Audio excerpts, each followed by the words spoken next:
Hello and welcome to Tomi Talks TV, the place to be to build great love relationships. I'd like to start by saying a very big thank you. Thank you for all your likes and your shares and your comments on Facebook, on Twitter, on YouTube. I really appreciate you because you're helping us spread the message further, faster. So thank you very much indeed. Now today I'm going to be answering one of your questions and it goes like this. I am the breadwinner in our family now, taking care of our family and our 2 kids. My husband does not appreciate my efforts and he complains about me all the time. What can I do?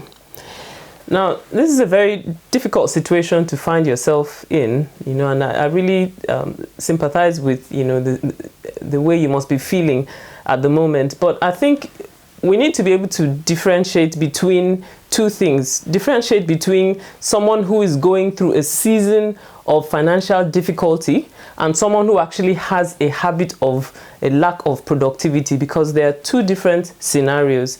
Now, you've not exactly given the context of why your husband at this particular moment in time cannot provide for the family, but if it turns out that, at this particular season of his life, it just so happens that he's going through financial difficulties, I know it can be stressful because it does 2 things in a family when a husband cannot provide. First of all, it places a huge amount of pressure on the woman to be able to, rise up and provide and do everything that needs to be done around the house. And on the other hand, it places a huge amount of emotional and mental stress on the man as well, if he feels as if he's not fulfilling his obligations as a husband and as a father. So that's a very difficult place to be in. But the reality of the matter is this: it does happen in marriages.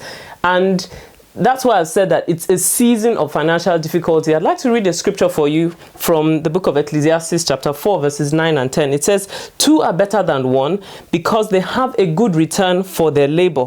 If either of them falls down, one can help the other up. But pity anyone who falls and has no one to help them up.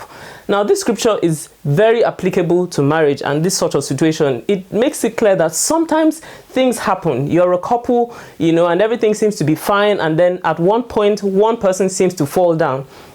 Now, when that happens, it should be your privilege to be able to hold up the person who is falling down and and help them back on their feet again. What am I saying? What I'm saying is this: if as a wife you find that, well, everything seemed to be fine for your husband before, but during this season he's going through financial difficulty, then you should look at it as a privilege to be able to rise up despite all the pressures and trust God for the grace to do everything that you can to take care of the family while he finds his feet again. It's not easy, but it's possible. And the reality is this: if you do that for your husband, without making him feel bad about his inadequacies at this particular season and all that, he will greatly appreciate it. So that's one way to look at it. And on the other hand, for a husband who finds himself in that sort of situation, and if the wife is stepping in to do the things that he would normally do, he would need to be appreciative of his wife, and also not be too sensitive, because sometimes it can be difficult for men on their ego and all that, if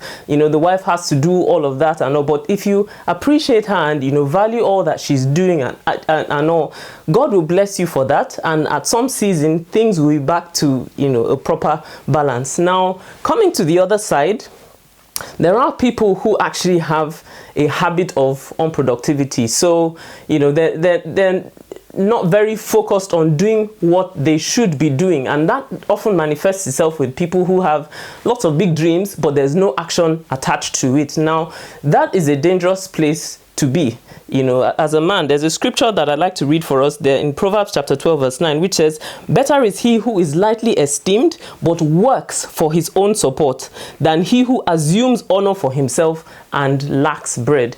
You see, sometimes you have to do the things that you don't like to do to create the things that you love. So sometimes as a man, you might have to actually do things that you feel maybe it's not in the area that I'm interested in, or maybe it's not up to the level of my academic qualifications or whatever. Sometimes you've just got to do what you've got to do to take care of your family. But to take yourself through that season, it is necessary. So there are 2 different things here. Now, if you find yourself in a situation where it's like, maybe your husband is, just naturally doesn't want to do things that he could possibly do in this particular season to help the family, then he will actually need some counseling. So you could find, maybe someone he respects, maybe a pastor or someone else who could possibly speak to him in this situation. He needs somebody who can encourage him and motivate him in this season and hold him accountable so that he can actually do the things that he ought to be doing. Ultimately, at the end of the day, God will bless you for rising up in your family and doing everything that you can do at this particular season,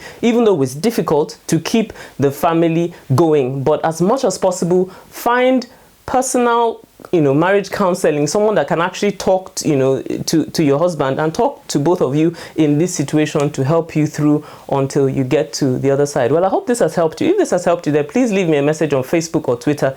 And if you've got a question you would like me to answer, then head on over to tommytalks.com/ask and I'll answer your question next time. See you next time. Bye-bye.